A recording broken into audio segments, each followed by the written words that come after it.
It was late October of 2013. When I was 15, my mother and two older brothers took a trip to see my aunt who lived out of state. That left my dad and I to take care of the house for the 10 days they were away. I didn't mind. I was still in high school, so I couldn't afford to be out that many days. And besides, I wanted to make the varsity wrestling team that year, so I didn't want to miss that many workouts.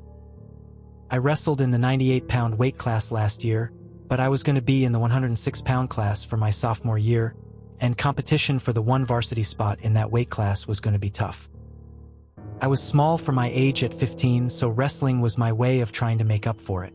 I wasn't big, but at least I knew something if I ever had to get into a fight. It was a few hours before Halloween night when my dad called me to say there was an emergency and he was going to be real late coming home. He was a lineman for the county, and they had a big power outage about 40 miles north of town. He seemed concerned and told me I should just lock the house up and turn off the lights so no trick-or-treaters would come over. I told him sure thing, but I didn't see why I should. I was old enough to take care of things, and we already had the candy and everything. The night started off just like any other Halloween. I ordered a pizza, set up my stack of movies, and kept a bowl of candy by the front door for the kids. The evening was damp, with a light drizzle of rain tapping against the windows, giving everything an eerie vibe. It felt like the kind of night where anything could happen. I had a horror movie I was planning on watching, but as trick-or-treaters would be constantly interrupting me throughout the night, I just put the news on the TV. Around 7 p.m., the first wave of trick-or-treaters showed up, mostly very young kids with their parents guiding them along with an occasional small group of middle schoolers. I handed out candy, complimented their costumes, and went back to the news. There was a steady stream of kids for about an hour and a half before things started to settle down, with the street going completely deserted by 9 o'clock. I figured it was safe to put the candy away and turn off the porch light. I then settled on the sofa to start watching that horror movie that I had been saving for this night. I just started getting into it when the doorbell rang. I was totally annoyed as it was after 9:30, so this was way past the social norms for trick-or-treaters to still be out. I got the candy back out anyway and opened the door, but was greeted only with the empty night. Now I was angry. Someone was playing ding-dong ditch and ruining my evening. I slammed the door and locked it, swearing under my breath. I went back to my movie and tried to forget the rude interruption, but 5 minutes later the doorbell rang again. I jumped up and cursed. Stomping over to the door, I flung it open. To my surprise, a lone trick-or-treater stood there, but really he seemed too old for it. He was a very tall, slender dude, and was wearing a really freaky mask. I had seen a lot of Halloween outfits, but his whole appearance put me off. There was something unsettling about it, though I couldn't quite place why. "Hey dude, happy Halloween?"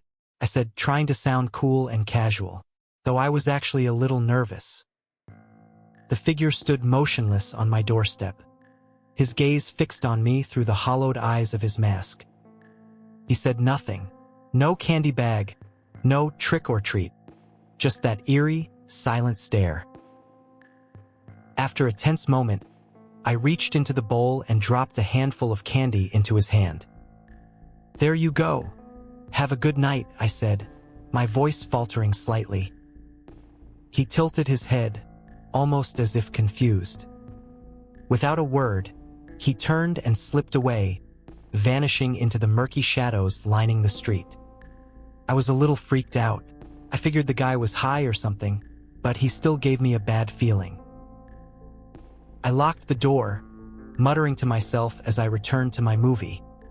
But a little while later, I heard a faint sound, something that didn't belong in the background noise of the TV or the rain outside. It was subtle, a faint thump from somewhere upstairs. I muted the TV and strained to listen. I told myself it was just the house settling. Then it came again, louder this time. A series of creaks, deliberate, like footsteps pressing into the hardwood. My stomach twisted. I'd been outside earlier bringing in decorations. Maybe I hadn't locked the back door. It had to be the wind, I told myself. Just the wind. But an unease crept over me. Ignoring the warning chill prickling down my spine, I got up and walked toward the kitchen. The hallway was dark, and as I neared the back door, I saw it, slightly ajar, swaying gently. My pulse quickened. I always lock that door, don't I? Just as I reached out to close it, another sound echoed down the hall, a faint rustling, coming from the staircase. And that's when it hit me. It wasn't the wind. Someone was inside. My heartbeat hammered in my chest as I tried to rationalize. Maybe it was my parents back early, or a neighbor. But why would anyone come through the back without letting me know? I backed away from the door, my eyes drifting toward the stairs, and then I froze. There, halfway up, was the figure from earlier, the one in the mask. He was just patiently standing there, as though he'd been waiting for me to notice him. My heart started pounding like a jackhammer. This wasn't a harmless prank. This was someone who had invaded my house. And why? We stared at each other, though I could not see his eyes, just the hollow shadows cast by the eye sockets of the mask. He stayed motionless. I took a step back, and he moved with me, mirroring my retreat with a step forward. "Dude, you can't be here," I shouted, trying to sound friendly but firm. He didn't respond. Instead, he took another step forward. Then, in one sudden, chilling move, he bolted down the stairs, charging right at me. My first reaction was to run, but I knew he would easily catch me. In any dangerous situation, the fight or flight instinct kicks in. You must choose one or the other. At that instant, despite the odds, I chose fight. I rushed at him, driving my left shoulder into his knees. I caught him as he was at the last couple steps of the staircase.